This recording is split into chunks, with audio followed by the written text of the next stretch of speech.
హిరణ్యకవచం దేవం హిరణ్యకవచం దేవం చంద్రమౌళి విభూషణం చంద్రమౌళి విభూషణం ప్రపద్యే శరణం దేవం ప్రపద్యే శరణం దేవం పరమేణ సమాధిన పరమేణ సమాధిన.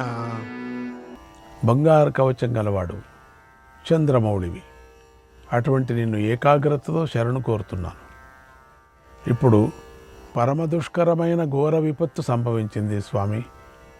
దాని నుంచి బయటపడితే నేను సర్వభూతమయమైన పవిత్రాహుతులతో పవిత్రుడనైన నిన్ను నేను ఆరాధిస్తాను, యాగం చేస్తాను అని శివుణ్ణి స్తుతించాడు. అప్పుడు అశ్వత్థామ శుభకర్మల ఫలితంగా ఎదురుగా ఒక బంగారు వేదిక ఏర్పడింది. ఆ వేదికపై అప్పుడక్కడ అగ్నిదేవుడు ప్రత్యక్షమయ్యాడు. అక్కడి నుండి మహాగణాలు పుట్టాయి. వారు ద్వీపాలలాగా పర్వతాల్లాగా ఉన్నారు. వారి కళ్ళు ముఖాలు జ్వలిస్తున్నాయి. వారికి ఎన్నో పాదాలు తలలు భుజాలు ఉన్నాయి. వారు రత్నాలతో చిత్రంగా ఉన్న అంగదాలను ధరించి ఉన్నారు. వారి చేతులు పైకెత్తున్నారు. వారి రూపాలు కుక్కలలాగా ఉన్నాయి. కొందరి ముఖాలు పందుల్లాగాను ఒంటల్లాగాను ఉన్నాయి. కొందరి ముఖాలు గుర్రాలు నక్కలు ఆబోతులు ఎలుగుబంట్లు పిల్లుల్లాగా ఉన్నాయి. కొందరి ముఖాలు పులులు చిరుత పులులు కాకుల్లాగా ఉన్నాయి. మరికొందరి ముఖాలు కోతులు చిలుకలు పాములు వడ్రంగి పిట్ట పాలపిట్టల ముఖంలాగా ఉన్నాయి. కొందరు హంస వంటి ముఖాలతో తెల్లని కాంతి కలిగి ఉన్నారు. మరికొందరి ముఖాలు తాబేళ్ళు ముసళ్ళు పిడక మొసళ్ళు తిమింగలాలు నెమళ్ళలాగా ఉన్నాయి. మరికొందరివి క్రౌంచ పక్షులు పావురాలు ఏనుగులు నీటి కాకుల ముఖంలాగా ఉన్నాయి. ఓ మహారాజా, కొందరికి చేతుల్లోనే కళ్ళున్నాయి. కొందరు 1000 కన్నులు కలిగి ఉన్నారు. కొందరి పొట్టలు పెద్దగా ఉన్నాయి. కొందరి ఒంటిలో ఏ మాంసమే లేదు. కొందరి ముఖాలు కాకులు డేగలు ముఖాల్లాగా ఉన్నాయి. కొందరికి తలలే లేవు. కొందరు ఎలుగుబంటి ముఖాల్లాగా కలిగి ఉన్నారు. కొందరి కళ్ళు నాలుకలు మండిపోతున్నాయి. కొందరి దేహవర్ణం అగ్నిజ్వాలలాగా ఉంది. వారి వెంట్రుకలు అగ్నిజ్వాలలాగా ఉన్నాయి. వారి వెంట్రుకలు మండిపోతున్నాయి. వారందరికీ 4 చేతులు ఉన్నాయి. కొందరి ముఖాలు గొర్రెల ముఖాల్లాగా ఉన్నాయి. కొందరివి మేకల ముఖాల్లాగా ఉన్నాయి. కొందరి ముఖాల రంగు కాంతి శంఖాలలాగా ఉన్నాయి. కొందరు శంఖమాలను అలంకరించుకున్నారు. వారి నోటి నుండి శంఖధ్వని వంటి చప్పుడు వినిపిస్తుంది. వారిలో కొందరు జటలను కొందరు పంచశిఖలను ధరించారు. కొందరు వెంట్రుకలు లేని వారు ఉన్నారు. కొందరు సన్నని పొట్టలు 4 కూరలు 4 కలవారు ఉన్నారు. నాలుకలు కలవారు ఉన్నారు. కొందరు ముళ్ళు వంటి చెవులు కలిగి ఉన్నారు. కిరీటాలు పెట్టుకొని ఉన్నారు. కొందరు మౌంజిదారులు ఉన్నారు. కొందరు జుట్టు ముడి వేసుకున్నారు. కొందరు తలపాగాలు పెట్టుకొని ఉన్నారు. కొందరు కిరీటాలు ధరించున్నారు. అందరూ అందమైన ముఖం కలిగి ఉన్నారు. కొంతమంది చక్కగా అలంకరించుకొని ఉన్నారు. కొందరు పద్మ కిరీటాలు, కొందరు మామూలు కిరీటాలను, కొందరు పద్మాల కిరీటాలను ధరించున్నారు. అలా 100,000 కొద్ది మహాత్ములు కలవారు అక్కడ ఉన్నారు. వారు శతఘ్నులు, వజ్రాయుధాలు, ముసలాలను పట్టుకొని ఉన్నారు. కొందరు ముషుండులను పాశాలను దండాలను పట్టుకొని ఉన్నారు. కొందరు వీపున అమ్ముల పొదలను ధరించున్నారు. మరికొందరు విచిత్ర బాణాలను పట్టుకొని యుద్ధానికి సిద్ధంగా ఉన్నారు. కొందరు ధ్వజాలు పతాకాలు గంటలు గొడ్డళ్ళు పట్టుకొని ఉన్నారు. కొందరు మహాపాశాలను చేతిలో ఎత్తి పట్టుకొని ఉన్నారు. కొందరు కర్రలను కొందరు కత్తులను పట్టుకొని ఉన్నారు. కంబాలను పట్టుకున్నారు కొంతమంది. కొందరి తలలపై నాగ కిరీటాలు ఉన్నాయి. కొందరు పెద్ద పాములను అంగదాలుగా ధరించారు. కొందరు చిత్రాభరణాలను ధరించున్నారు. కొందరు దుమ్ము కొట్టుకొని ఉన్నారు. కొందరు బురద పూసుకొని కనిపిస్తున్నారు. అందరూ తెల్లని వస్త్రాలు ధరించున్నారు. వారిలో కొందరు నల్లగా ఉన్నారు. కొందరు పింగళ వర్ణంతో ఉన్నారు, కొందరు బంగారు రంగుతో మెరుస్తున్నారు. ఆ సేవకులు ఉల్లాసంగా ఉన్నారు. పేరులు, శంఖాలు, మృదంగాలు, గోముఖాలను ప్రోగించారు. కొందరు పాడుతున్నారు, కొందరు నృత్యం చేస్తున్నారు. ఆ మహారథులు ఎగురుతూ దూకుతూ దాటుతున్నారు, వేగంగా పరిగెత్తుతున్నారు. కొందరికి తల వెంట్రుకలు లేవు, కొందరి కేశాలు గాలికి ఎగురుతున్నాయి. అందరూ మదించని ఏనుగుల్లాగా మాటిమాటికి గర్జిస్తున్నారు.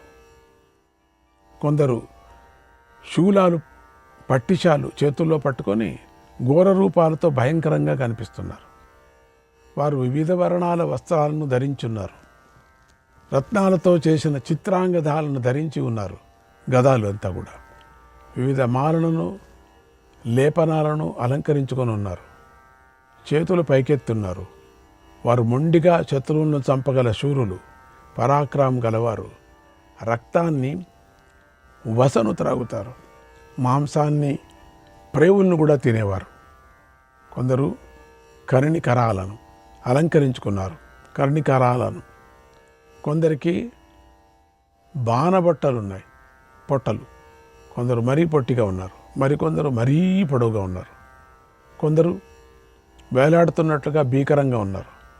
వారందరూ ఎంతో ఉత్సాహంతో ఉన్నారు. కొందరు వికటంగా కనిపిస్తున్నారు. కొందరు నల్లని వ్రేలాడే పెదవుల్లో ఉన్నారు. కొందరు రకరకాల విలువైన కిరీటాలతో ఉన్నారు. కొందరు ముండులు ఉన్నారు. కొందరు జటాధరులు ఉన్నారు. కొందరు సూర్యుడి చంద్రుడితోనూ గ్రహాలు, నక్షత్రాలతో సహా ఆకాశాన్ని భూమికి దించగల వీరులున్నారు. 4 విధాలైన ప్రాణులను చంపగలవారు ఉన్నారు. వారెప్పుడూ భయపడరు. త్రిలోక పాలకులను కూడా వారు శాసిస్తారు. అంతటి శక్తిమంతులు. వారు నిత్యము అందంగా ఉంటారు. మాటను అదుపులో పెట్టుకొని ఉంటారు. ఆశ్చర్యం లేనివారు అణిమాదులైన అష్టైశ్వర్యాలను పొందిన కూడా గర్వించకుండా ఉంటారు. మనస, వాచ, కర్మణ వారు నిత్యము తనను ఆరాధిస్తూ ఉండే వారి కర్మలతో పరమేశ్వరుడు నిత్యము ఆశ్చర్యపోతూ ఉంటాడు. మనస, వాచ, కర్మణ కూడా తన భక్తులైన ఆ గణాలను ఈశ్వరుడు కన్నబిడ్డలాగా రక్షిస్తూ ఉంటాడు. వీళ్ళంతా ఈ శివగణాలు. వారందరూ ఎప్పుడూ బ్రహ్మద్వేషులపై కోపాన్ని ప్రకటిస్తూ ఉంటారు. 4 రకాలైన సోమాన్ని అంటే అన్నం, సోమరసం, అమృతం, చంద్రకళలను వారెప్పుడు తాగుతూ ఉంటారు. వేదాధ్యయనంతోనూ, బ్రహ్మచర్యంతోనూ, తపస్సుతోనూ, ఇంద్రియ నిగ్రహంతోనూ వారు శివుణ్ణి అర్చించి శివసాయుధ్యాన్ని పొందుతూ ఉంటారు. పరమశివుడు భూత భవిష్యత్ వర్తమానాలకు ప్రభువు. ఆయన మహాభూతగణాలతోనూ పార్వతీదేవితోనూ కలిసి యాగభాగాలను అందుకొని భుజిస్తూ ఉంటాడు.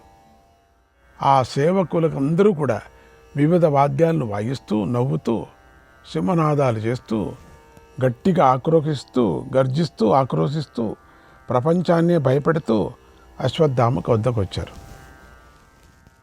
వారి యొక్క భీకర రూపాలు తేజస్సు కలవారు. అశ్వత్థామ మహిమను వృద్ధి చేయాలని శివుణ్ణి స్తుతించారు. అశ్వత్థామ పరాక్రమాన్ని తెలుసుకోవాలని, రాత్రివేళ జరగబోయే సంహారాన్ని చూడాలని కోరుతూ వారు భయంకరమైన పరిగలను పట్టుకున్నారు. కొందరు కొరివి కట్టెలు, శూలాలు, పట్టిశాలు చేతిలో పట్టుకొని అశ్వత్థామ చుట్టూ నిలబడ్డారు. వారందరూ తమ దర్శనంతో 3 లోకాలకు భయాన్ని కలిగిస్తారు. కానీ అశ్వత్థామ వారిని చూసి కూడా కలత చెందలేదు. అశ్వత్థామ విల్లును పట్టుకొని ఉడుము చర్మంతో చేసిన చేతి తొడుగును ధరించాడు. తనను తాను శివుడికి అర్పించుకున్నాడు. ఆ ఆత్మార్పణ యాగంలో ధనస్సులు, సమిధులు అయ్యాయి. పదునైన బాణాలు పవిత్రాలు అయ్యాయి. అతడి ఆత్మయే హవిస్సు అయింది. మహాకోపి అయినటువంటి అశ్వత్థామ సౌమ్య మంత్రంతో తనను తానే ఉపహారంగా అర్పించాడు. ఆ తర్వాత రుద్రుడికి చేతులు జోడించి ఇలా అన్నాడు: ఓ భగవంతుడా, నేను అంగీరస వంశంలో పుట్టాను. ఈ శరీరాన్ని ఇప్పుడు అగ్నికి ఆహుతి చేస్తున్నాను.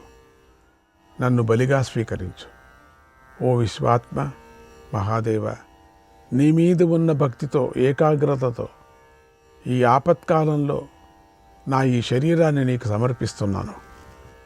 త్వయి సర్వాణి భూతాని త్వయి సర్వాణి భూతాని సర్వభూతేషు చాసి వై సర్వభూతేషు చాసి వై గుణానాం హి ప్రధానానాం ఏకత్వం త్వయి తిష్టతి ఏకత్వం త్వయి తిష్టతి. నీ యందు సర్వప్రాణులు ఉంటాయి. సర్వప్రాణుల్లోనూ నువ్వు ఉన్నావు. నీలో ప్రధాన గుణాలన్నీ కలిసి ఉన్నాయి. నువ్వు సర్వభూతాలకు ఆశ్రయుడై ఉన్నావు. దేవా, నేను హవిస్సుగా నిలబడ్డాను. నేను శత్రువులను గెలవలేకపోతే నన్నే గ్రహించు అని అగ్ని ప్రజ్వలిస్తున్న ఆ వేదికపై నిలబడి ప్రాణాలపై ప్రేమను విడిచిపెట్టాడు. అగ్ని మధ్యలో కూర్చున్నాడు. చేతులు పైకెత్తి నిశ్చలంగా నిలబడ్డాడు.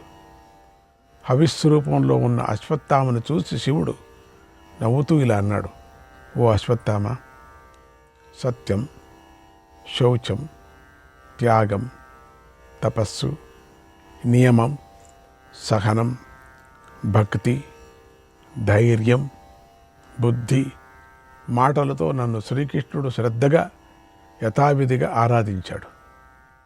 తస్మాదిష్టతమః కృష్ణాత్ అన్యో మమన విద్యతే. కృష్ణుడు సులభంగా కార్యసాధన చేస్తాడు. కాబట్టి నాకు కృష్ణుడే అందరికన్నా ఇష్టమైన వాడు.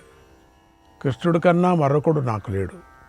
నాయన, వారిని గౌరవించాలని, నిన్ను పరీక్షించాలని నేను పాంచాలను వెంటనే రక్షించాను. ఎన్నో మాయలు కల్పించాను. పాంచాలను రక్షించి నేను కృష్ణుడిని గౌరవించినట్లయింది. కానీ ఇప్పుడు వారు కాలానికి లొంగిపోయారు. వారికి ఇక జీవితం లేదు అని శివుడు అశ్వత్థామలోకి ప్రవేశించాడు. ఒక అంశతో అశ్వత్థామలోకి చేరాడు. నిర్మలమైన ఖడ్గాన్ని అశ్వత్థామ చేతికిచ్చాడు. శివాంశ అలా ప్రవేశించగానే అశ్వత్థామ తేజస్సుతో వెలిగిపోయాడు. యుద్ధభూమిలో వేగవంతుడయ్యాడు. సాక్షాత్ ఈశ్వరుడిలాగా శత్రు శిబిరం వైపు వెళ్ళాడు. ఆ అశ్వత్థామ వెంట భూతాలు, రాక్షసులు అదృశ్యంగా ఉండి అనుసరించారు అన్నాడు సంజయుడు. శ్రీకృష్ణాయ పరమాత్మనే నమః. 8వ అధ్యాయం.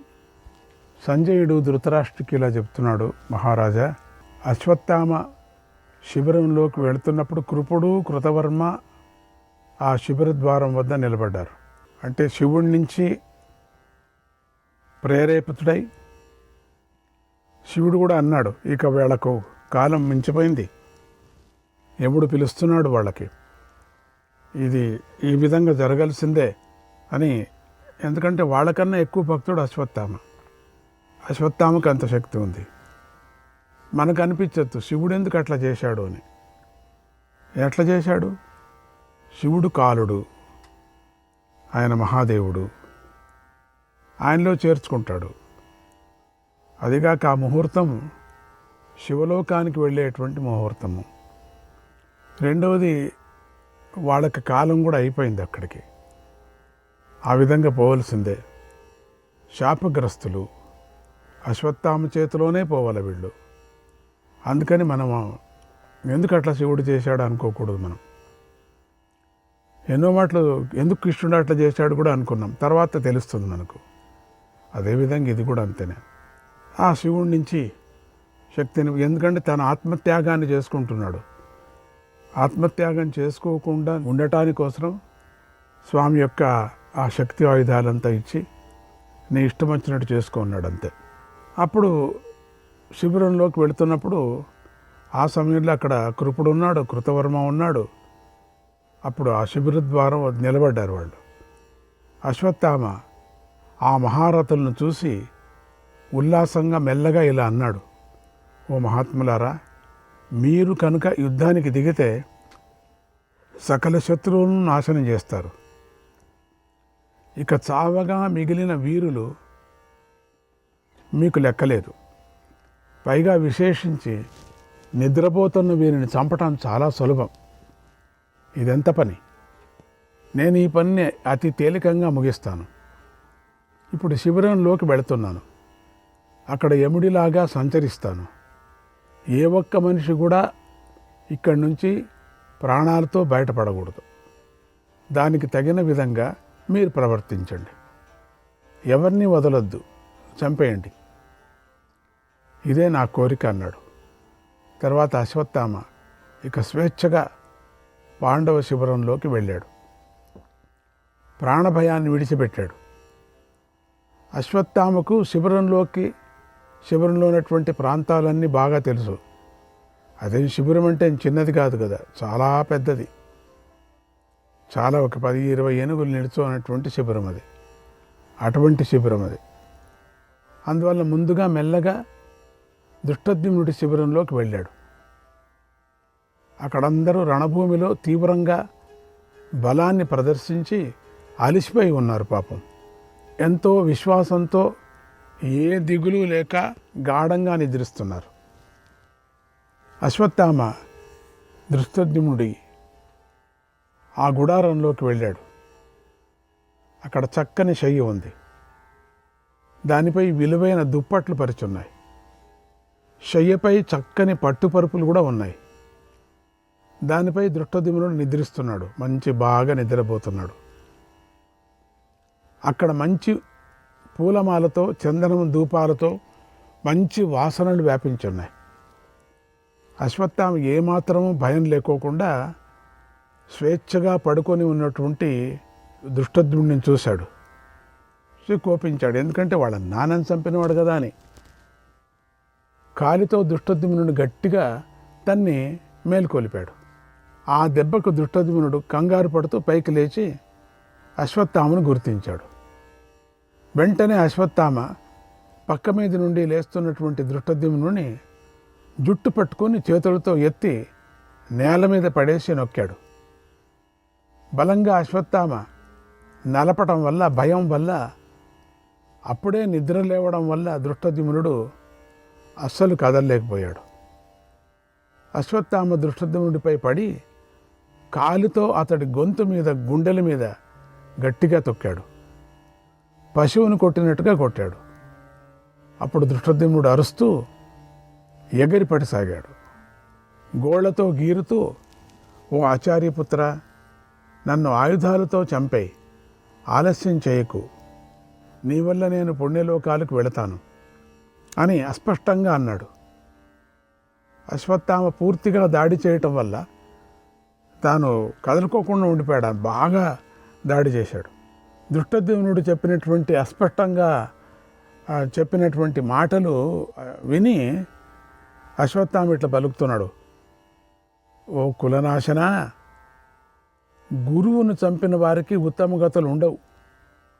ఓ దుర్మతి, అందుకే నిన్ను ఆయుధంతో చంపను. ఆయుధంతో చావడానికి నీకు అర్హత లేదు అన్నాడు. వెంటనే అశ్వత్థామ మదపటేనుగును దెబ్బతీసే సింహంలాగా తన కాలి మడమలతో కొట్టాడు. ధృష్టద్యుమ్నుడు ఆ దెబ్బ తిని పెద్దగా ఆర్తనాదం చేశాడు. ఆ ధ్వనికి గుడారంలోని స్త్రీలు, అతడి రక్షకులు అంతా కూడా మేల్కొని చూశారు. అప్పుడు అశ్వత్థామ అమానుష పరాక్రమంతో ధృష్టద్యుమ్నుడిని కొట్టి చంపేశాడు. వారు ఆ అశ్వత్థామను చూసి పెద్ద భూతంగా భావించారు. అశ్వత్థామ అనుకోలేదు, భూతం వచ్చింది అనుకున్నారు. వారికి నోటి మాట కూడా రాలేదు. అశ్వత్థామ ధృష్టద్యుమ్నుడిని యముడి ఇంటికి పంపించి బయటకు వచ్చి తన రథం ఎక్కాడు. శ్రీకృష్ణాయ పరమాత్మనే నమః.